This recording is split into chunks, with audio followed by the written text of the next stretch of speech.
Olá, gente querida, como é que vocês estão? Este início de semana, segunda-feira, uma nova semana iniciando. Muita saudade de tudo, dos nossos encontros, dos amigos, dos nossos cultos, convívio fraterno.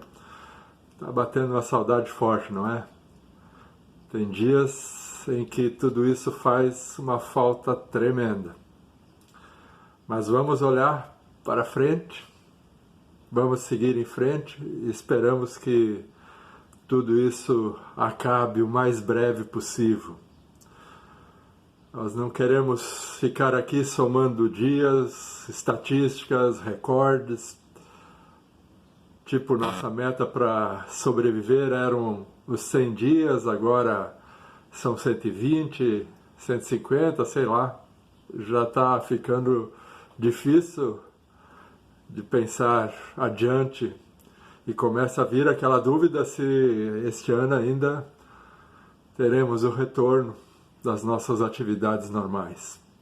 Que loucura, né? Tomara que voltemos antes. Se for isso, se tivermos que esperar para o ano que vem, é possível que pouca coisa tenha sobrado de pé. Deus nos livre de tudo isso. Deus nos acuda e coloque a sua mão poderosa em ação. Que Ele venha em nosso auxílio, especialmente no auxílio daqueles que estão sofrendo mais, aqueles que são mais vulneráveis e são mais pobres, que não são poucos nesta nação. O governo já confirmou que vai estender o auxílio emergencial. E ele tem sido a salvação da lavoura para milhões de brasileiros. Eu muitas vezes fiquei pensando, mas o que são R$600? Mas a realidade tem mostrado que para muita gente isso é bastante dinheiro. Mais do que isso é a diferença entre a vida e a morte, entre passar fome e pelo menos comer alguma coisa. Ontem mesmo eu estava assistindo a um documentário que falava do contingente invisível dentre a população brasileira. Pessoas que vivem na mais absoluta miséria e invisibilidade, que não têm sequer um documento para provar que existem. Nada mesmo. São crianças, adolescentes, que às vezes sequer sabem dizer qual é a sua idade ou data de nascimento. Nem o nome completo eles não têm. Vivem na mais absoluta invisibilidade, seja nos grotões longínquos deste país ou no meio das suas imensas favelas. Essas pessoas sequer têm acesso a este auxílio emergencial, porque elas não existem. Elas não têm nenhum documento. Apesar de estarem entre nós, viverem entre nós. Sobrevivem do que catam, de migalhas que caem das mesas, do que conseguem arrancar do solo paupérrimo em que vivem. Coronavírus, para muitos, não significa nada. Não tem nem ideia do que seja.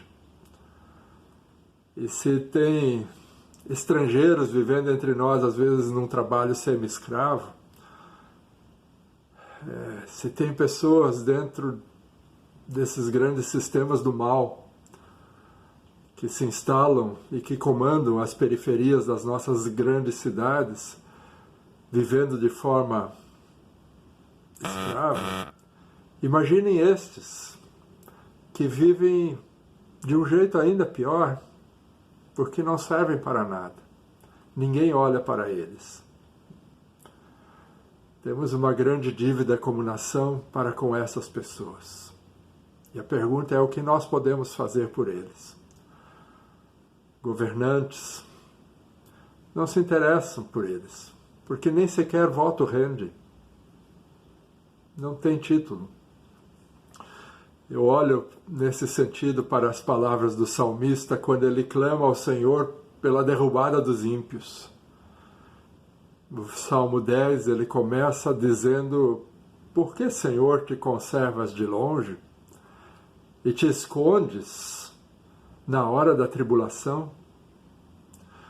Diz ele, salmista, Salmo 10, nosso salmo de hoje: com arrogância os ímpios perseguem o pobre. Sejam presas as tramas que urdiram, pois o perverso se gloria da cobiça da sua alma. O avarento maldiz o Senhor e blasfema contra ele. Acha que Deus não existe e não liga para nada, pois no seu íntimo ele diz: eu jamais serei abalado. De geração em geração nenhum mal me sobrevirá. Te pergunto, não é esta a realidade que nós vemos? De geração em geração, governantes perversos, como no Rio de Janeiro, de governo em governo, todos eles acabando atrás das grades. E a boca deles continua cheia de maldição, de enganos e opressão. Nos resta, além de confessar as nossas próprias culpas, nos unirmos em oração. E nos unirmos à oração do salmista que diz: levanta-te, ó Senhor. Ó Deus, ergue a tua mão. Não te esqueças dos pobres. A ti se entrega o desamparado. Tu tens sido o defensor do órfão. Quebranta o braço, ó Deus, do perverso e do malvado, esquadrinha-lhe a maldade e até nada mais achares. Tens ouvido, Senhor, o desejo dos humildes. Tu lhe fortalecerás o coração e lhes acudirás para fazeres justiça ao órfão e ao oprimido.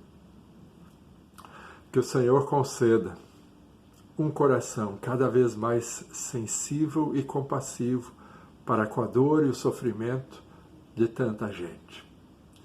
E se achas que as coisas estão ruins para ti, lembra-te sempre que estão infinitamente piores para muita gente, para uma grande parcela de pessoas deste país.